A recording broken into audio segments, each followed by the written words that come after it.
Dania berjalan perlahan menuju tempat tidur. Sehabis mengatakan kata naik, tidak terdengar suara apapun. Saga pun udah tidur di bawah selimut. Jangan bicara apapun sekarang. Cukup lakukan yang dia katakan. Aku yakin dia hanya mengkeretak. Dia tidak mungkin memintaku tidur bersama. Meniduriku maksudnya. Jelas-jelas dia tidak menyukaiku.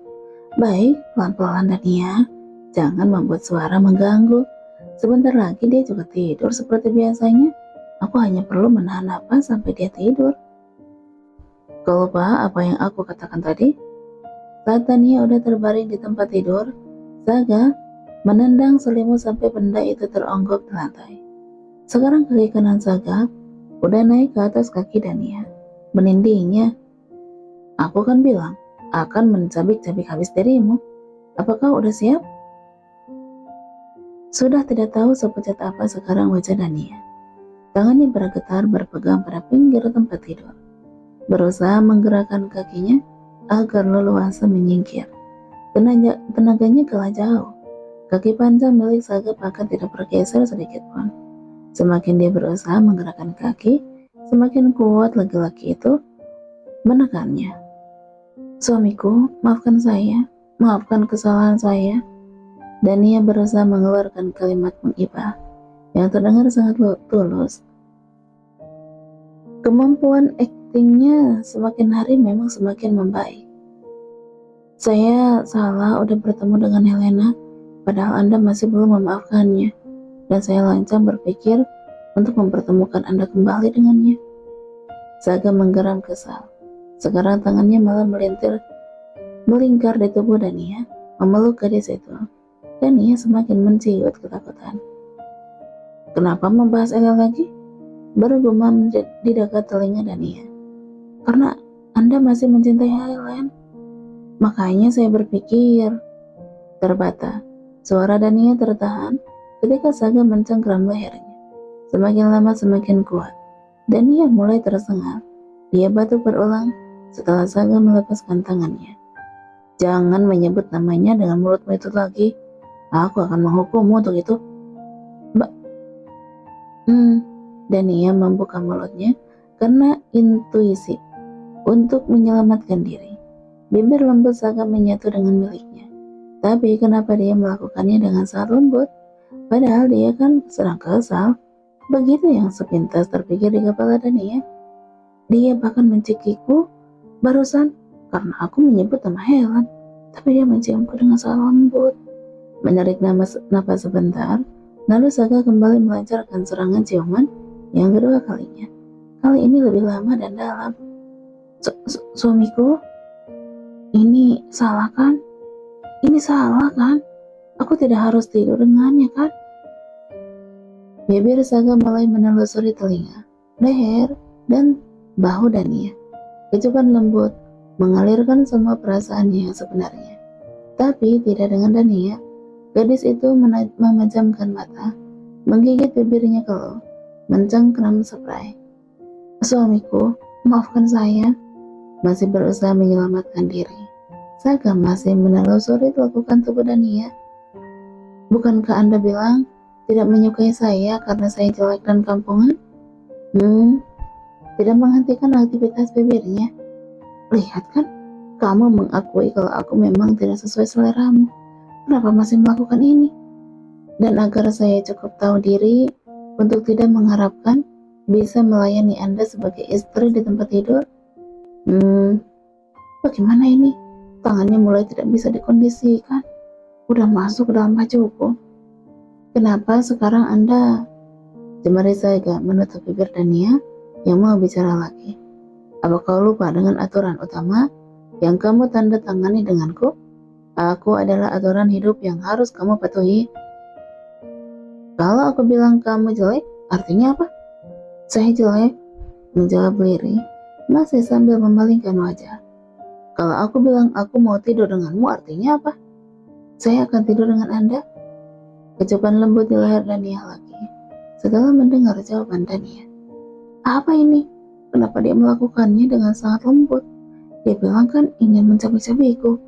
Apa memang seperti ini yang namanya mencabik-cabik? Dania mengerang. Aku bakar kata-kataku tadi. Dia menggigit bahuku. Suamiku. Dania berusaha menggerakkan tubuh, melepaskan diri perlahan dari cengkraman harimau di sampingnya. Anda kan harus tidur dengan wanita yang Anda cintai. Silakan hukum saya apapun. Saya mengaku bersalah. Jadi, kamu menolak tidur denganku? Saga mendesak. Suaranya udah terdengar sangat kesal. Dia menghentikan kecupan lembut di layar Dania, mengangkat kakinya. Saga menggeser tubuhnya kembali ke posisi biasanya dia tidur. Mengumpat kesal. Aku tidak pernah memaksa perempuan untuk melayaniku. Pergilah kalau kamu tidak mau tidur denganku. Suaranya terdengar sangat kesal, tapi entah kenapa seperti angin surga bagi Dania. Syukurlah, aku selamatkan.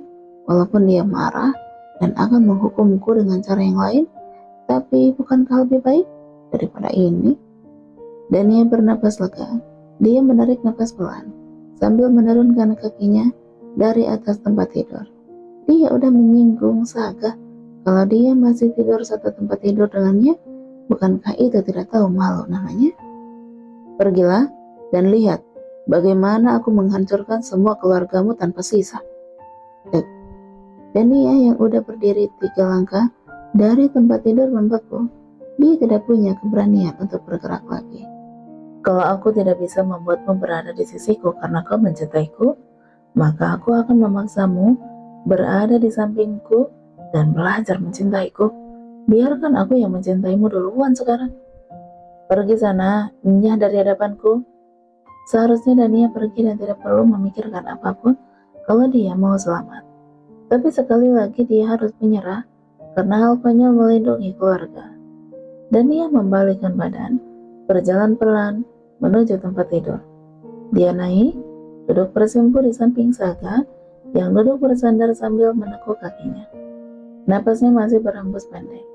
Dia masih sangat kesal. Begitu yang diraba Dania. Maafkan saya, suamiku. Pergi sana. Aku sudah tidak bersalah lagi. Menendang lutut Dania dengan menggeser kakinya. Maafkan saya, suamiku. Saya salah, maafkan saya. Aku tidak pernah memaksa perempuan melayaniku. Kurang ajar.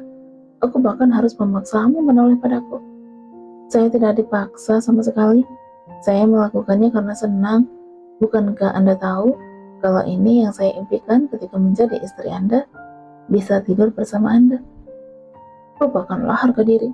Kalau aku masih hidup besok, itu udah keberuntungan. Memohonlah Dania, kau udah tidak punya apa-apa. Bahkan dari awal ketika menandatangani kontrak hidup dan juga mati dengan laki-laki ini. Keluar kau? Tidak, suamiku. Dania meraih tubuh Saga dan memeluknya. Wajahnya terbenam di dada Saga. Saya yang menginginkannya. Saya yang ingin bersama Anda. Anda tidak memaksa saya. Saya mohon jangan buang saya. Dan pada akhirnya, aku yang memohon. Hal yang paling gila yang aku lakukan dalam hidupku adalah memohon untuk ditiduri laki-laki ini. Wah, beraninya memelukku. Maafkan saya, Dania yang udah mau melepaskan tangannya malah ditahan. Sekarang Sagala yang memeluknya dengan erat, mulai menyusuri setiap bagian lekuk leher Dania dengan bibirnya. Kecupan keras sampai membuat Dania merintih, membekas tanda merah. Kau menyukainya? Ini setempel kepemilikan. Kamu tahu artinya? Iya, saya menyukainya. Aku pasti sudah gila. Malam ini, walaupun kau merintih kesakitan, aku tidak akan melepaskanmu. Saga berbisik di telinga Dania. Gadis ini mencengkram spray tempat tidurnya. Malam yang panjang baru saja dimulai. Ada 2 wajah kehidupan yang bisa dilihat di kamar ini. Wajah bahagia milik laki-laki yang udah memperdayai wanita yang dicintainya untuk memohon tidur dengannya, senyum cerah dan kemenangan, mengalahkan semua isi bumi, dan satu wajah penuh rona malu dari wanita yang bagaimana bisa tidak tahu malunya menyerahkan diri pada laki-laki yang dibencinya, laki-laki yang udah memperlakukannya seperti pembantu yang jelas-jelas tidak mencintainya. Saga benar-benar seperti pengantin baru yang habis melakukan malam pertama dengan penuh cinta. Ya, mungkin dia merasakan gairah penuh cinta itu. Tapi tentu saja tidak dengan Dania. Dilihat dari sudut manapun, wajahnya terlihat sangat letih bercampur malu. Apa ini? Saga menarik sjal bunga yang melingkar di leher Dania. Dia terlihat sangat tampan dengan setelan jas dan dasi warna navy. Memang negara ini punya musim dingin apa? Katanya sambil mengernyit melihat benda di tangannya. Tidak, suamiku. Menutup wajahnya dengan tangan, malu. Isi kepalanya tentang peristiwa semalam masih sangat lekat ingatannya. Saya hanya ingin memakainya. Sambil menutupi lehernya, aib yang ingin dia sembunyikan dari semua mata orang di rumah ini. Apa ini benar-benar ada di lemarimu?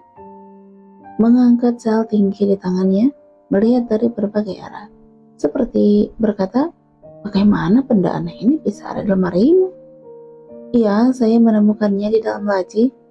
Bersungguh-sungguh, tidak mungkin dia memakai pakaiannya sendiri di hadapan Saga. Cih, selerahan kampungan sekali. Buang itu, katanya tegas.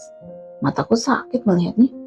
Siapa juga yang memakai benda aneh itu di musim seperti sekarang? Kalau bukan karena tanda merah di leherku ini. Kalau matamu sering sakit, pergi ke dokter sana. Saya mohon suamiku biarkan saya memakainya hari ini aja. Sudah mau merebut dari tangan Saga, tapi tentu dia kalah cepat. Saga mengibaskan tangannya, lalu menyimpannya di balik punggungnya. Kenapa? Apa yang kamu mau sembunyikan? Saga udah menempelkan bibirnya di telinga Dania. Gadis itu menjerit. Tiba-tiba Saga menggigitnya. Ini setempel kepemilikan. Jemari Saga menyentuh leher Dania. Kenapa wajahmu merah sesenang itu ya? Tidak, spontan menjawab keras. Siapa yang senang? Toh kamu melakukannya juga bukan karena menyukaiku, tapi hanya karena menghukumku yang udah lancang menyusun rencana untuk mempertemukanmu dengan Helena. Tidak, Saga melotot, tidak suka mendengar jawaban Dania. Tidak begitu, maksudnya, iya sayang, saya senang sekali bisa tidur dengan Anda semalam. Puas? Puas? Kalau aku bicara begitu, lihat kamu tersenyum sesenang itu, membuatku menderita kan? Puas kan kamu sekarang? Saga melemparkan sjal yang dia pegang, lalu menarik tangan Dania keluar dari kamar. Berjalan beriringan, Pak Mun udah berdiri di bawah tangga. Menyambut mereka, dia tersenyum saat melihat Saga turun dengan menggandeng tangan Dania. Selamat pagi Tuan Muda dan Nona Muda. Anggukan kepala saat kedua orang udah ada di hadapannya. Pagi Pak Mun. Hanya Dania yang menjawab ramah. Saga hanya sedikit menganggukkan kepalanya. Ibu mertua dan dua adik ipar yang udah duduk di meja makan ikut berdiri. Wajah mereka penuh tanda tanya. Apalagi kalau bukan melihat tangan Saga yang menggenggam tangan Dania. Bahkan sampai mereka berada di dekat meja makan. Apa yang terjadi hari ini? Apa akan turun hujan es? Kenapa Kak Saga menggandeng tangan kakak ipar? Dan lihat wajahnya. Kenapa dia terlihat senang sekali? Wajah kakak ipar juga. Malu-malu dan canggung begitu. Ada apa ini? Sofia, apa itu? Kenapa mereka seperti pengantin baru? Seperti itu, Jenika? Tidak bisa berpikir apa-apa saking terkejutnya. Selamat pagi, Bu. Saga menyapa duluan. Dan ia sampai mengernyit. Selama mereka menikah, sepertinya belum pernah dia melihat Saga menyapa orang duluan, walaupun pada ibunya. Ibu tersadar, lalu mengisyaratkan kedua putrinya untuk duduk. Selamat pagi juga, Saga. Apa semalam tidur menyenyak? Ibu tersenyum menatap Dania, seperti berusaha mencari tahu sesuatu. Ya, begitulah. Saga melepaskan tangannya, lalu duduk di kursi yang udah ditarik Pak Mun. Dania membuatku tidur dengan nyenyak semalam. Dania hanya bisa tersenyum di samping Saga sambil terkekeh dalam hati. Karena suaminya seperti makhluk lain yang entah datang dari mana. Ada apa dengannya? Apa dia selalu segila ini kalau habis tidur dengan wanita? Ya, aku pasti bukan yang pertama atau satu-satunya kan? Walaupun jelas sekali dia memperlakukanku dengan sangat lembut, tapi aku harus tetap menutup hatiku. Laki-laki ini milik Helena. cinta sejati akan kembali pada pemiliknya. Dania, apa itu bekas kecupan di leher kakak ipar? Aku ingin menjerit sekarang. Apakah Saga benar-benar tidur dengan kakak ipar? Dan barusan Kak Saga benar-benar menyebutkan namanya kan? Dania, jadi itu nama kakak ipar? Sofia. Saking tidak pernah berinteraksi dan merasa kalau kakak iparnya tidak akan bertahan lama di rumah ini, jadi dia merasa tidak penting untuk mengingat namanya. Apa itu bekas kecupan? Gila, banyak sekali. Leher kakak ipar seperti habis dipukuli. Hei, tidak mungkin kan mereka bercinta semalaman? Jelas-jelas kemarin malam sepertinya kakak ipar sangat canggung dan Kak Saga terlihat menakutkan. Apa dia memang habis dipukuli? Tapi kalau habis dipukuli, kenapa Kak Saga sesenang itu? Dan wajah Kak Ipar juga sangat malu sepertinya. Jenika, lagi-lagi ibu kehilangan kata-kata, walaupun hanya sebatas dalam pikirannya. Mereka sarapan dengan membawa pikiran sampai pada titik terdalam. Penasaran, namun tidak ada yang berani sekedar bertanya. Atau sedikit membahasnya, baiklah, nanti mereka akan menghujani Dania dengan ribuan pertanyaan saat Saga udah berangkat kerja. Begitu akhirnya keputusan final mereka bertiga, sama walaupun tanpa kerjasama. Saga tersenyum sambil menyentuh bibir Dania, mengusap pelan sisa saus yang menempel di sana. Lalu dia menjilat jari yang menempel saus dari bibir Dania. Makanlah. Baik. Dania bingung sendiri. Semua orang merinding melihatnya. Tengkuk ibu berdenyut dengan kejutan pagi ini. Pak Mun yang biasanya diam tanpa ekspresi terlihat tersenyum tipis. Sementara kedua adik iparnya saling meremas tangan mereka berdua di bawah meja, membuat daftar dosa yang sudah mereka lakukan pada Dania dan menyesalinya.